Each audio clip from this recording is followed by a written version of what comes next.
Երեկ երեկվանից ողջ համացանցում քննարկվում է բարերար Սամվել Կարապետյանի տան հետախուզումը, ինչպես նաև նրան բերման ենթարկելու կադրերը։ Այս պահին որոշում է կայացվում Սամվել Կարապետյանին ձերբակալելու։ Համացանցի օգտատերերն իրենց դժգոհությունն են արտահայտում ստեղծված իրավիճակի շուրջ։ Հայ հայտնիներից շատերն իրենց աջակցությունն են հայտնել բարերարին, սակայն ինչպես երևում է, ինստագրամյան հարթակում մեծ ակտիվություն ունեցող Ալեքսանյանների ընտանիքը լուռ է։ Ինչու՞։ Չգիտես, թե ինչու է լռում Ալեքսանյանների ընտանիքը, երբ անհիմն ձերբակալվում է իրենց քավորը։ Թե ով դրանցից առաջինը կխոսի եւ կարտահայտի իր դժգոհությունը, դժվար է ասել։ Հետևենք իրադարձությունների հետագա զարգացմանը։ Երգիչ Ֆիլիպ Կիրկորովը մեկնաբանություն է թողել Սամվել Կարապետյանի դստեր հրապարակմանը կից Սամվել Սարգիսովիչ, միայն առաջ, մենք ձեզ հետ ենք։ Կիրկորովի այս հայտարարությունը ինստագրամյան հարթակում մեծ ոգևորությամբ է ընդունվել։ Բարերարի դուստերն իր ինստագրամյան էջում հրապարակել է հայրիկի լուսանկարն ու կիսվել նրա արտահայտած մտքերով։ Հայ ժողովրդի սրբությունների համար պայքարելու եմ իմ ողջ ուժով, ուր էլ լինեմ, ինչ էլ որ լինի։ Թույլ չեմ տալու, որ որևէ մեկը իր որևէ նպատակ հետապնդելով հոշոտի մեր սրբությունները։ Այս հայտարարությամբ ավելի վաղ հանդես էր եկել բարերար Սամվել Կարապետյանը։ Շապետ Փաշինյանի գրառումից 3.5 ժամ անց ազգային անվտանգության ծառայության դիմակավորված ջոկատները շրջապատեցին Ռուսաստանաբնակ գործարար Սամվել Կարապետյանի առանձնատունը։ Ահածականները շարունակում են խուզարկել գործարարի մոնումենտի առանձնատունը։ Իրավապահների այցից 1 ժամ առաջ Տաշիր գրուպի սեփականատերը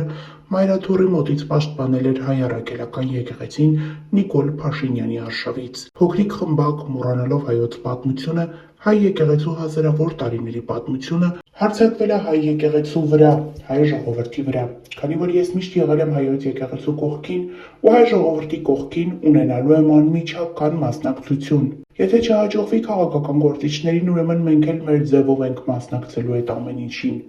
լրագրողի հետ զրույցում հայտարարել էր Կարապետյանը։ Սամվել Կարապետյանի հայտարարությանը Նիկոլ Փաշինյանը նախ հարցերը կնքեց Facebook-յան էջով։ Առանց անունը նշելու սպառնաց պասիվացնել ակտիվացված գործարարներին, բոռնկաբարո հոգևորականներն ու նրանց բոռնկաբարո բարեգործներն ինչու են ակտիվացել։ Ոչինչ, նորից կպասիվացնենք։ Ընդ որում, ընդմիշտ։ Սամվել Կարապետյանի ձերբակալության մասին իրավապահները դեռ ոչինչ չեն հայտնում, բայց լրատվամիջոցները գրում են։ Ոստիկանությունից Ազատությանը փոխանցեցին, թե մի խումբ անձանց բերման են ենթարկել, բայց կոնկրետ գործարարի մասին հստակ չասացին։ Իրավապահների գործողություններին զուգահեռ Հայաստանի ղեկավարը նորից գրեց. «Սա ձեզ համար Կալուգայի Նիժնի Տապրի գեղը չի, սա Հայաստանի Հանրապետությունն է։ Հույս ունեմ պետության համը բերաններդ կմնա»։ Իշխող քաղաքացիական պայմանագիր խմբակցության քարտուղարն էլ ազգային ժողովում սպառնաց գործարար Կարապետյանին, թե զբաղվելու ենք քո հարցերով։ Սամվել Կարապետյան, գնա զբաղվի հեծովդ, հեծի որակը ապահովի, որ մարդկանց լույսերը չանջատեն։ Կրկեսի շինարարությունն ավարտին հասցրու, այն պարտավորությունները, որ ստանձնել ես, քեզ ինչ-որ տարածքներ են տվել, որ այդտեղ աշխատանքներ իրականացնես։ Չես իրականացրել, իրականացրու, թե չէ մենք, որպես Հայաստանի Հանրապետություն, իշխանություն, ինստիտուցիոնալ ձևով զբաղվելու ենք քո հարցերով, հայտարարել է Արթուր Հովհաննիսյանը։ Նախազգուշացնում եմ, ի պատասխան տվյալ անձնավորության անիմաստ հայտարարություններին, հավելեց քաղաքացիական պայմանագիր խմբակցության քարտուղարը։ Ավելի ուշ Տաշիր ընկերությունների խմբի մամուլի ծառայությունը տարածեց Սամվել Կարապետյանի հետևյալ պաշտոնական հայտարարությունը. «Հայ ժողովրդի սրբությունների համար պայքարելու եմ իմ ողջ ուժով, ուր էլ լինեմ, ինչ էլ որ լինի, թույլ չեմ տալու, որ որևէ մեկը իր որևէ նպատակը հետապնդելով հոշոտի մեր սրբությունները»։ Ռուսական ՌՏ-ին էլ գործարարն ասել է. «Ուզում էին մասկի շոու անել ու ինձ ձերբակալել, իսկ մարդիկ, հասարակ մարդիկ, որոնք հավաքվել էին Բաքում, հակահարված տվեցին»։ Մայրաթոռը արձագանքելով այս իրադարձություններին հայտարարեց. «Քիչ առաջ հայտնի դարձավ, որ հայոց եկեղեցուն աջակցություն հայտնելուց անմիջապես հետո իրավապահ մարմինների կողմից փորձ է կատարվել ձերբակալելու ազգային բարերար Սամվել Կարապետյանին և այս պահին խուզարկվում է նրա տունը։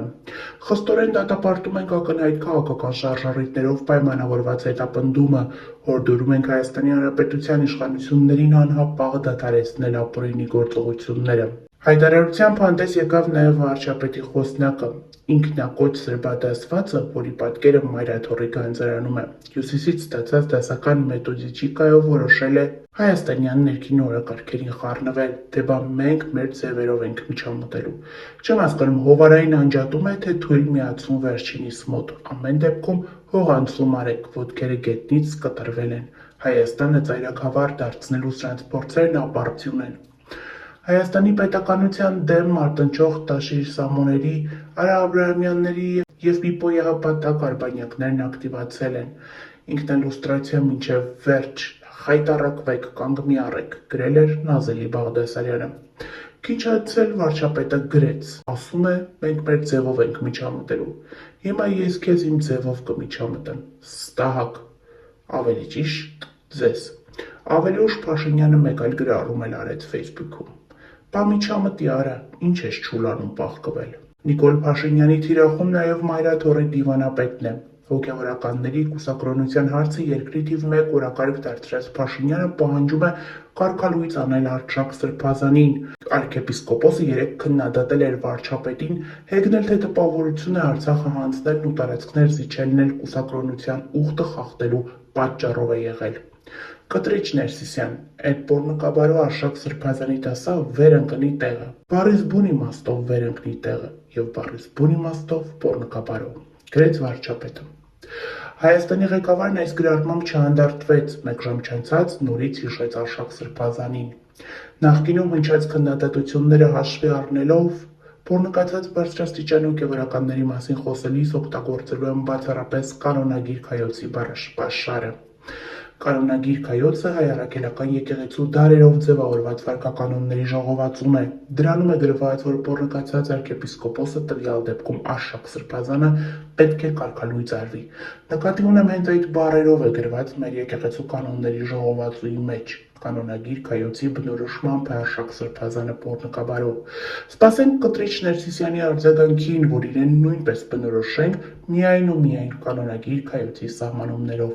էլ ոչ մի դոմփել։ Հայաստանի ղեկավարը շարունակում է պահանջել, որ ամենայն հայոց կաթողիկոսը հեռանա վեհարանից։ Փաշինյանը պնդում է, որ վեհապարը խախտել է կուսակրոնության ուխտն ու զավակ ունի, նրան որպես հայրապետ չի ճանաչում և դիմում է աշխարհի կանոնով Կտրիչ Ներսիսյան։ Գարեգին II իշխանության հարձակումներին զուսպ էր արձագանքել։ Եկեղեցուն և եկեղեցականությանը վերաբերող հարցերը եկեղեցու կարգած և կանոնած համաձայն քննարկվում են համապատասխան մարմինների կողմից։ Ավելին, ասելիք չունեմ։ Վարչապետին անգամ չի կանգնեցնում մայր օրենքը, որտեղ ամրագրված է եկեղեցին անջատ է պետությունից, մեկ այլ օրենքով էլ հաստատված է եկեղեցու ինքնիշխանությունը, բայց Փաշինյանը քայլեր է սկսել, որ գահընկեց հանի կաթողիկոսին, օրինական ճանապարհով դա հնարավոր չէ։ Հայոց հայրապետն ընտրվում է ցմահ ու կառավարության ղեկավարը զարտուղի ճանապարհներ է որոնում նոր կաթողիկոս ընտրելու համար։ Հայաստանի իշխանության այս գործելավոճը դատապարտել է Մեծիտան Կիլիկիո կաթողիկոսությունը։ Կաթողիկոսությունից զորակցում են Գարեգին II-ին, վեհապարի ու հոգևորականների դեմ Փաշինյանի պայքարը անվանում հարձակողապաշտ վերաբերմունք։ Իշխանության հրաժարականը պահանջած կաթողիկոսին գահընկեց անելու ու նորին ընտրելու Փաշինյանի գործնական քայլերից հետո լուրեր տարածվեցին, թե նրա թեկնածուն պոլսոհայոց պատրիարք Սահակ Մաշալյանն է, քանի դեռ կաթողիկոսը աթոռին է, չպետք է նույնիսկ մտածել նոր կաթողիկոսի մասին։ Պոլսո պատրիարքն այսպես է արձագանքել իր հնարավոր թեկնածությանը։ Կաթողիկոսի դեմ Փաշինյանի հարձակումը ըստ arczepiskopos Մաշալյանի քաղաքական բնույթի է։ Հայոց կաթողիկոսը Գարեգին II-ն է։ Հոգևորականներն ու հավատացյալները պարտավոր են հնազանդվել, պաշտպանել ու աղոթել հայոց հայրապետի համար, հայտարարել է Սահակ arczepiskopos Մաշալյանը։ Նշենք նաև, որ այս ուշ ժամին դեռ շարունակվում են Սամվել Կարապետյանի առանձնատան խուզարկությունը, թե որտեղ է Սամվել Կարապետյանը հայտնի չէ և թե ինչ են փնտրում նրա տանը ևս անհայտ է։